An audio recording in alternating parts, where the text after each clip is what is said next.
both Formula One and the FIA confirmed that in 2026, we will have an 11th team on the F1 grid. 22 whole cars will be on the grid starting in, is the 2026 schedule out yet? Let's just presume Australia, 2026. We'll have 22 cars. We're about a week. In fact, we are 1 week away from the F1 season officially kicking off.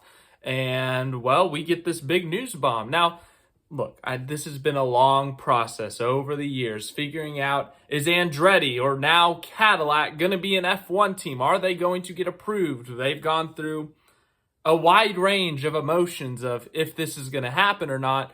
And then earlier this year or late last year, it was announced that, yeah, in principle, this is going to happen. You know, we have kind of a verbal agreement kind of thing. Well, now it's very much official. Formula One put out a statement that said the FIA and Formula One can confirm that following the completion of their respective sporting, technical, and commercial assessments, the application by General Motors and TWG Motorsports to bring a Cadillac team to the FIA Formula One World Championship from 2026 has been approved. The FIA, they wrote up an article essentially describing the application process and how it went down with Cadillac, specifically the GM team. There was phase 1, there was phase 2, there was phase 3, and then there was another couple bullet points here. So let's break that down real quick. Phase 1, it is called Calls for Expressions of Interest. So basically what the FIA says here is obviously if a team wants to join F1, they got to express their interest, but they also have to show that they are capable of running an F1 team. So for example, I can want to run an F1 team all day, and I can go up to the FIA if I run into them and say, hey, I want to run an F1 team. Let me on the grid. They're going to look at me and say, okay, hey, you're not serious. You don't have the funding. What are you doing? So basically, they had to assess Cadillac, General Motors. How serious are they? Do they have the supplies? Do they have the components to run and operate a Formula One team? So obviously, as that previous statement said, they looked at the technical parts.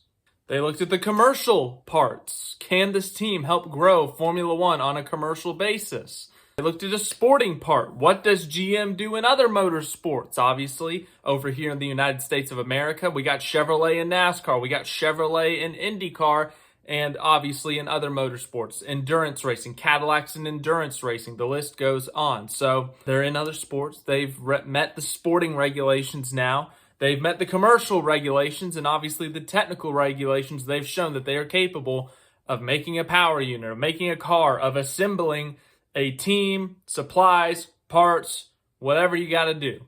Phase 2, application process, evaluation, and approval. So obviously, as I said, they looked at some of those previous points.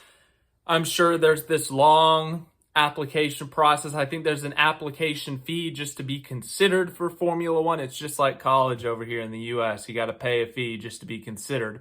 Anyways, I think that was a bigger number than the, $50 fee or whatever it was to apply to college.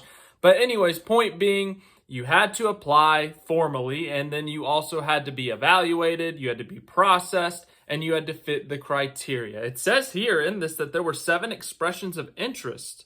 It says 3 were ruled out, with 4 progressing to the evaluation stage.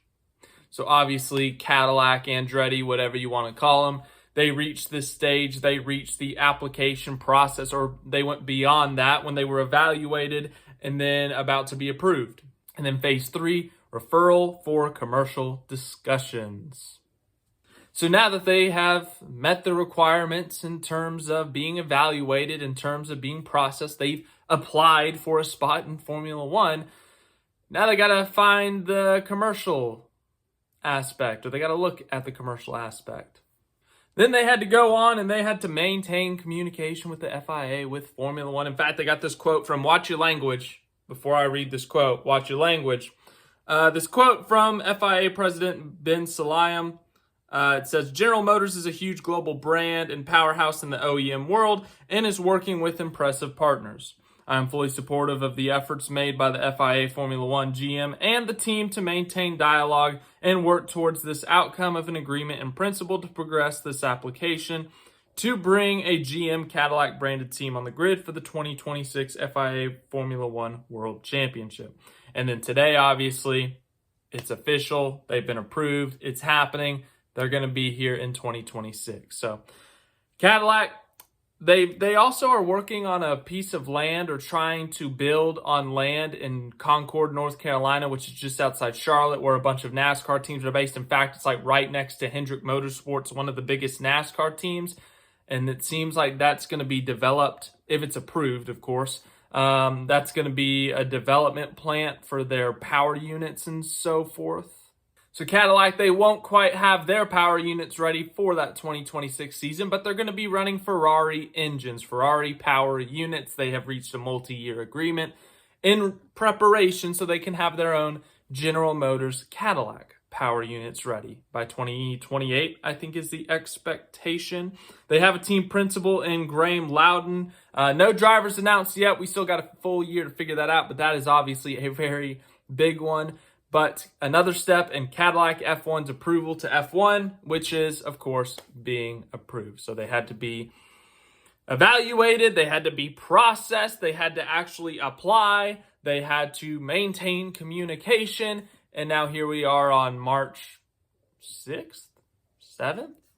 I forget what day it is. We're going to go with the 7th, though. That sounds right. March 7th, and Cadillac has been approved by the FIA and Formula One.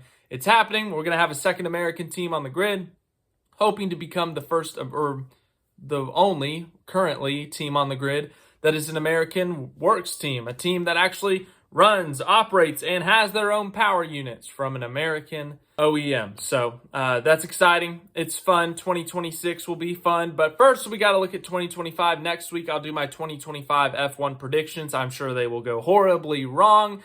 Will I drink the red Kool-Aid? Probably. A lot of people seem to be doing it this year.